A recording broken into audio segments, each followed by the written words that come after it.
Recording in progress.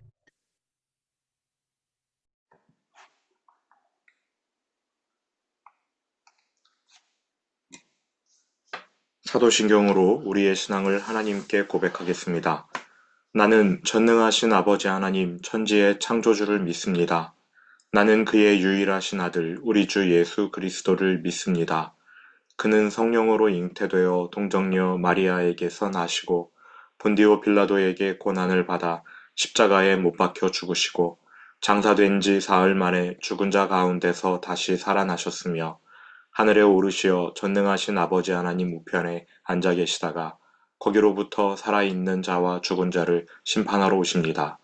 나는 성령을 믿으며 거룩한 공교회와 성도의 교제와 죄를 용서받는 것과 몸의 부활과 영생을 믿습니다. 아멘. 여호와께서는 자기에게 간구하는 모든 자, 곧 진실하게 간구하는 모든 자에게 가까이 하시는도다. 그는 자기를 경외하는 자들의 소원을 이루시며 또 그들의 부르짖음을 들으사 구원하시리로다. 아멘. 거룩하신 아버지 하나님, 지난밤 우리에게 안식을 주시고 이 아침 우리를 깨워 말씀 듣는 자리로 불러주셔서 감사합니다.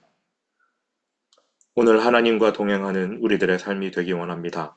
간구하는 자에게, 진실하게 간구하는 자에게 하나님께서 응답해 주시고 동행하신다 말씀하셨으니 이 말씀 우리가 믿으며 주님과 동행하기 위해 간구하는 오늘 하루가 되게 하여 주옵소서. 말씀을 바르게 깨닫는 은혜도 주님께서 허락하여 주실 것을 믿습니다. 감사드리며 예수님 이름으로 기도합니다. 아멘.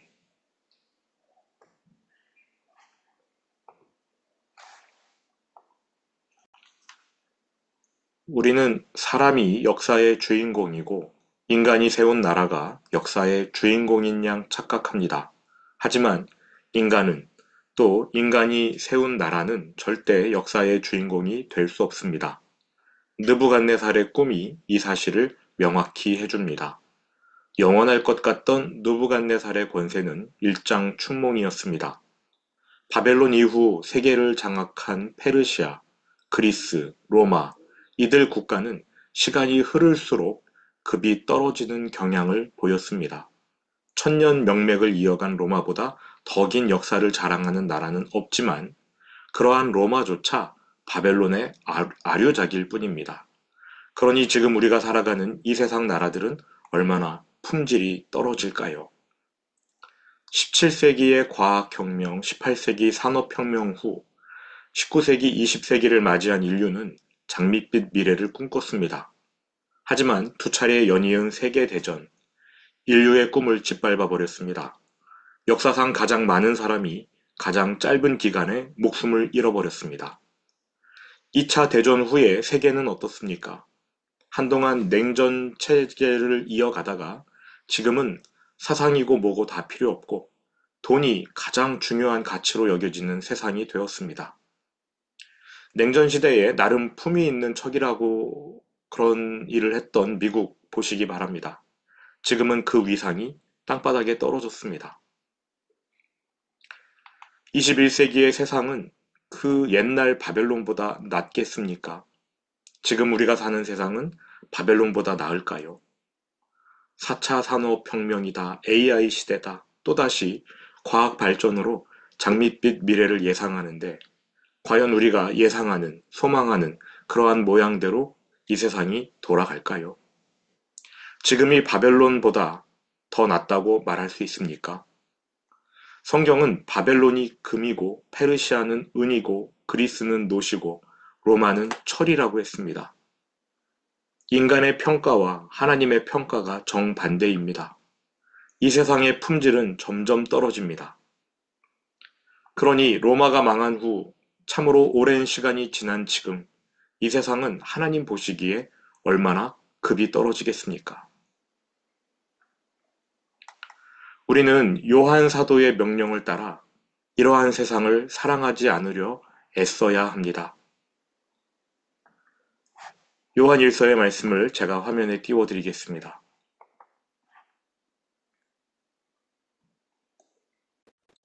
요한 1서 2장 15절부터 17절. 이 세상이나 세상에 있는 것들을 사랑하지 말라. 누구든지 세상을 사랑하면 아버지의 사랑이 그 안에 있지 아니하니 이는 세상에 있는 모든 것이 육신의 정욕과 안목의 정욕과 이생의 자랑이니 다 아버지께로부터 온 것이 아니요 세상으로부터 온 것이라. 이 세상도 그 정욕도 지나가되 오직 하나님의 뜻을 행하는 자는 영원히 거하느니라.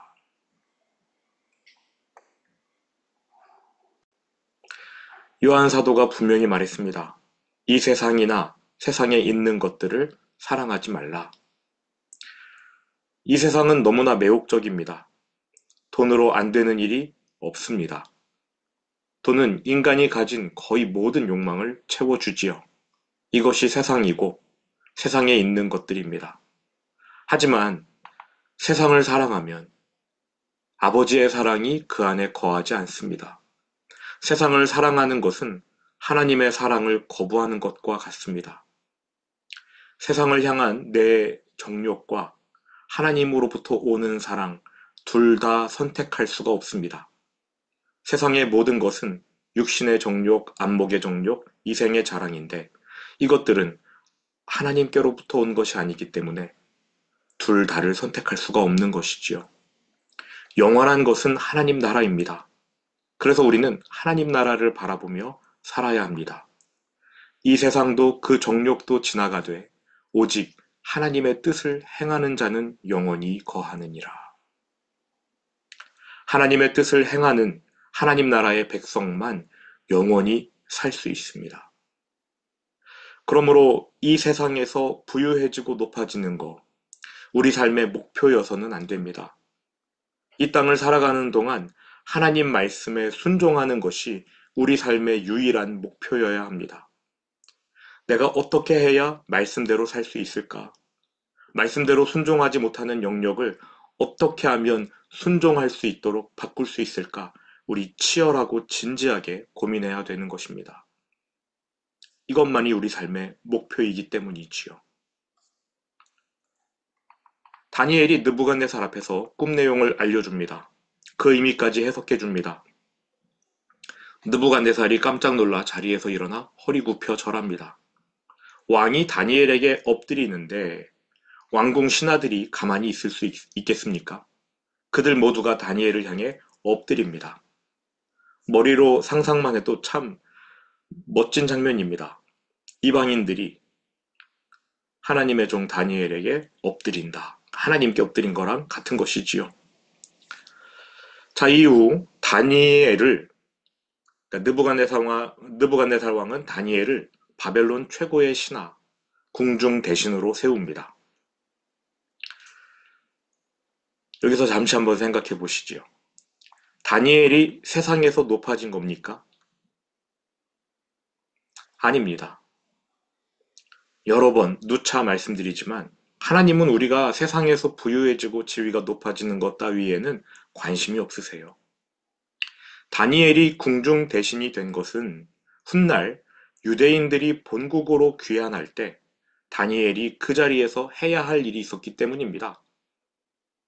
그 위치에서 그가 자기 동족 유대인들을 도와야 했기 때문에 하나님께서 그를 궁중 대신으로 세우신 것입니다.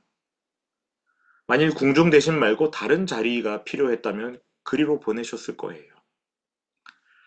다니엘이 신앙생활을 열심히 했기 때문에 하나님이 그를 높여주셨다. 그러니 우리도 이 세상에서 높아지려면 훌륭하게 신앙생활해야 한다. 하나님은 이런 꼼수에 넘어가는 분이 아니시죠. 우리가 명확하게 정리해야 됩니다. 다니엘이 궁중 대신 세상으로 볼 때는 높아진 것이지만 하나님께서 필요에 의해, 자기의 필요에 의해 자신의 언약을 이루시기 위해 그 자리에 도구로 사용하셨을 뿐입니다. 그러니까 다니엘은 높아졌다가 아니라 하나님의 도구가 되었다입니다. 우리가 이 점을 명확히 해야 돼요. 다니엘도 이 사실을 잘 알았습니다. 자신이 세상적으로 높아진 게 아니라 하나님께서 이루실 언약의 도구로 쓰임 받았다. 이 사실을 아주 명확하게 알고 있었습니다. 바로 그 다음 장면에서 이 사실을 알 수가 있습니다.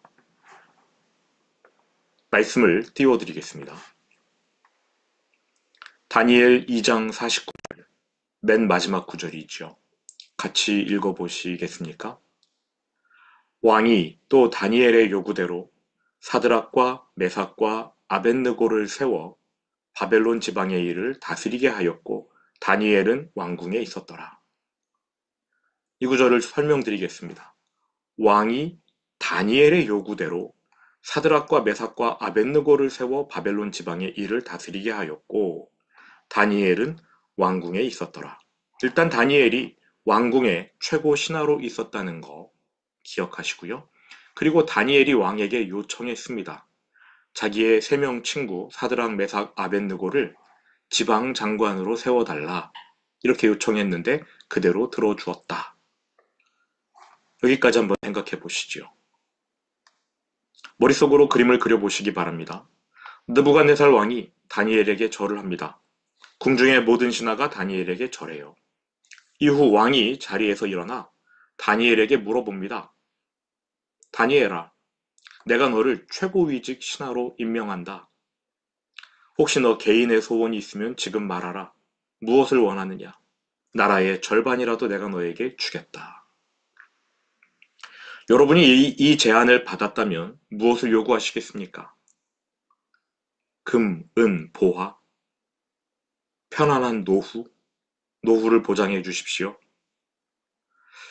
다니엘이 왕에게 요구한 것은 딱 하나입니다. 왕이시여, 저와 함께 끌려온 중 사드락과 메삭과 아벳느고가 있는데 그들을 바벨론의 지방 장관으로 세워서 뿔뿔이 흩어주십시오. 왕이 또 다니엘의 요구대로 사드락과 메삭과 아벳느고를 세워 바벨론 지방의 일을 다스리게 하였고 지방 장관으로 세워달라는 것이지요. 뿔뿔이 흩어달라, 여러 지방으로. 그러니까 다니엘 한 사람만 왕궁에 거하고요. 나머지 3친구는 각각 바벨론의 지방으로 흩어지는 겁니다. 이게 다니엘이 왕에게 요구한 한 가지 소원이었어요. 돈을 구한 게 아닙니다. 더 높은 자리를 요구한 게 아닙니다. 어차피 다니엘의 머릿속에 이 세상은 망하는 세상이거든요. 하나님 나라만 설 것이거든요. 친구들을 지방 장관으로 세워 뿔뿔이 흩어달라. 함께 있으면 은근히 의지할 수 있는 친구들인데 그들을 흩어달라고 요청한 겁니다. 왜 이렇게 한 겁니까? 앞으로 유다 백성이 대거 포로로 끌려올 겁니다.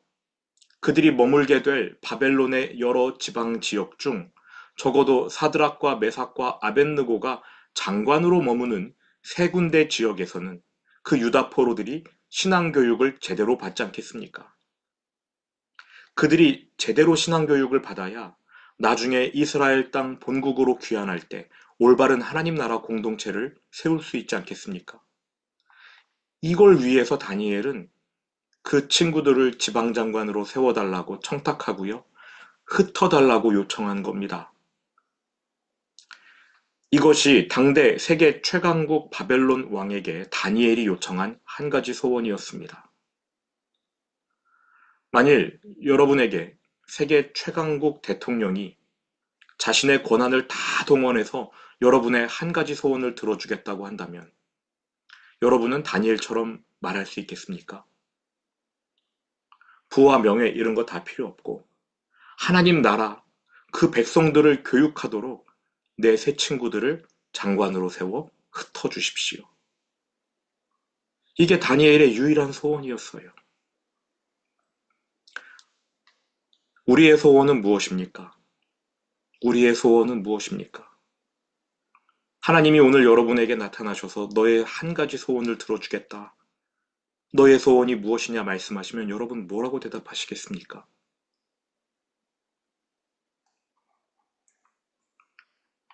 다니엘은 부와 명예를 구하지 않았습니다.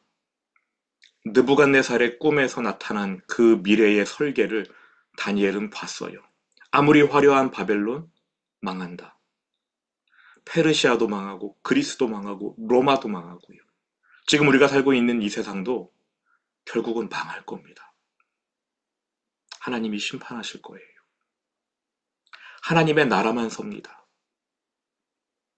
그래서 염세주의로 살라는 게 아니에요. 이 세상 망할 거야? 그럼 내가 뭐더러 일을 열심히 해?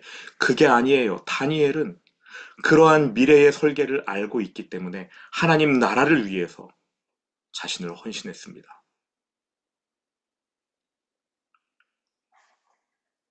말씀 한 구절을 더 보도록 하겠습니다. 다니엘 12장 3절입니다. 같이 읽어보실까요?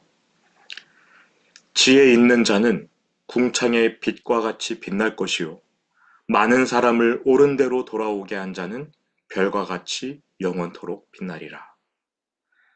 요한 사도가 요한일서 2장 17절에서 이 세상도 그 정욕도 지나가되 하나님의 뜻을 행하는 자만 영원히 거한다고 했는데요. 다니엘서에는 많은 사람을 옳은 대로 돌아오게 한 자, 많은 사람을 올바른 길로 인도하는 자만 영원토록 빛난다고 했습니다. 둘 다 영원을 이야기하고 있습니다. 순간적인 것 사라진다. 하지만 영원히 거하는 한 가지가 있는데 하나님께 순종하는 것, 많은 사람을 하나님께 순종시키는 사람. 이들이 영원하다는 거예요. 다니엘은 하나님의 뜻이 무엇인지를 알았습니다. 그래서 부와 명예를 구하지 않았어요. 세상 나라 결국 무너진다 알고 있었습니다. 그러한 세상에서 누리는 부유함과 명예, 헛되다는 거 알고 있습니다. 잠시 동안은 편할 수 있겠지요. 하지만 그 편함이 영원할 수는 없습니다. 성경은 분명히 말합니다. 하나님의 뜻을 행하는 순종만이 영원하다. 다니엘은 잠깐의 영화보다 영원한 기쁨을 선택한 겁니다. 그는 많은 사람을 옳은 길로 인도하는 것이 삶의 목표였습니다. 그래서 자기 친구들을 성경 교사로 세워서 뿔뿔이 흩어달라고 기회가 주어지자 바로 그 한 가지 소원을 말한 겁니다. 이거는 이미 다니엘의 마음속에 준비되어 있던 거였어요. 너에게 무엇을 해줄까? 다니엘은 마음속에 준비해 놓고 있었습니다. 나는 바벨론 도읍에서 포로로 끌려오는 유다 백성들 도와줘야 된다. 사드락과 메삭과 아벳느고는 각 지방으로 흩어져서 거기서 포로로 끌려오는 유대인들을 도와야 한다. 성경으로 교육해야 된다. 올바른 길로 인도해야 된다. 중심이 명확했습니다. 그래서 다니엘은요, 사드락과 메삭과 아벳느고는요, 영원토록 하늘의 별처럼 빛납니다. 오늘 우리의 소원은 무엇입니까? 여러분, 하늘에서 영원토록 빛나길 원하십니까? 저는 하늘에서 영원토록 빛나고 싶습니다. 하나님 뜻에 순종하는 것이 저의 삶의 목표, 올바른 길을 걸어가고 그 길을 가르치는 것, 그게 저의 삶의 목표입니다. 여러분의 목표는 무엇입니까? 들은 말씀 마음에 새기면서 주기도문으로 오늘 예배를 마치겠습니다. 하늘에 계신 우리 아버지, 아버지의 이름을 거룩하게 하시며 아버지의 나라가 오게 하시며 아버지의 뜻이 하늘에서와 같이 땅에서도 이루어지게 하소서. 오늘 우리에게 일용할 양식을 주시고 우리가 우리에게 잘못한 사람을 용서하여 준 것 같이 우리 죄를 용서하여 주시고 우리를 시험에 빠지지 않게 하시고 악에서 구하소서. 나라와 권능과 영광이 영원히 아버지의 것입니다. 아멘.